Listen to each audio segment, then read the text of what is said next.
Self-dogmatism atau dogmatisme diri adalah kecenderungan psikologis di mana seseorang menganggap pandangannya selalu benar dan mempertahankan pandangannya meskipun sudah diberi bukti yang bertentangan. Orang yang sedang mengalami kecenderungan ini gak mau mendengar opini orang lain, menolak kritik, dan gak mau untuk terus belajar.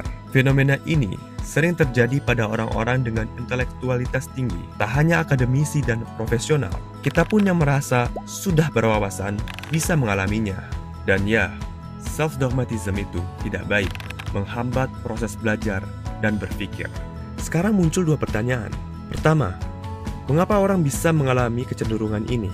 Dan yang kedua, yang gak kalah penting, bagaimana supaya terhindar dari self-dogmatism ini, supaya kamu terus berkembang. Orang yang sedang mengalami kecenderungan ini merasa pengetahuan mereka sudah cukup, sehingga sulit menerima sudut pandang baru.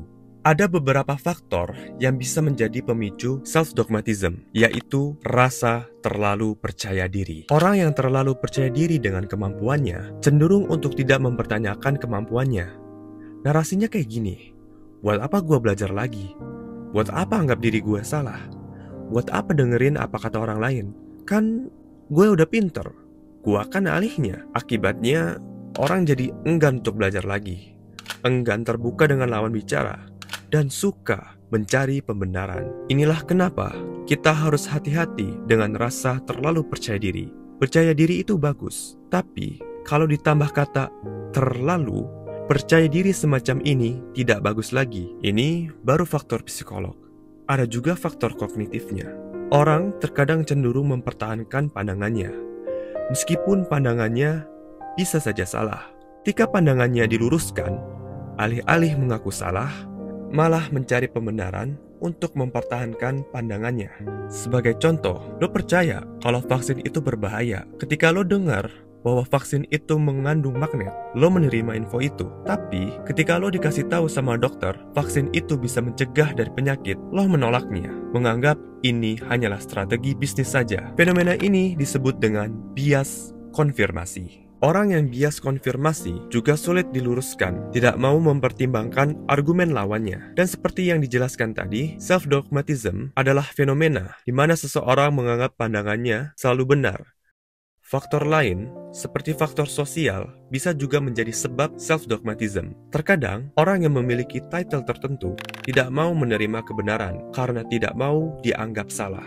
Oleh karena itu, dapat disimpulkan bahwa self-dogmatism bisa dilatari oleh tiga sikap: terlalu percaya diri dengan keahliannya, keras kepala dengan pandangannya, dan tidak mau dianggap salah karena takut menurunkan reputasinya. Sebenarnya masih ada beberapa faktor lain yang bisa menyebabkan self-dogmatism, tapi di video ini gue cuma ngebahas 3 aja. Yang terpenting, kita sudah tahu penyebabnya. Yang tak kalah penting, bagaimana caranya membentengi diri kita dari sikap-sikap ini?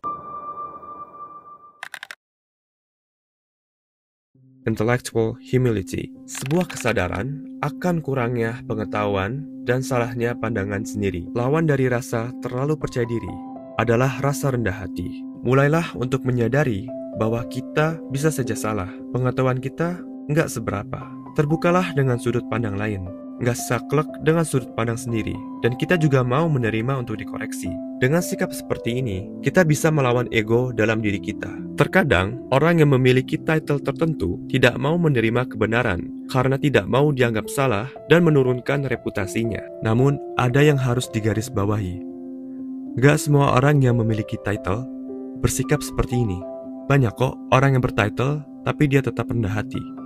Mau seahli apapun diri kita di bidang manapun, kita tetap harus sadar akan kekurangan pengetahuan kita. Teruslah belajar.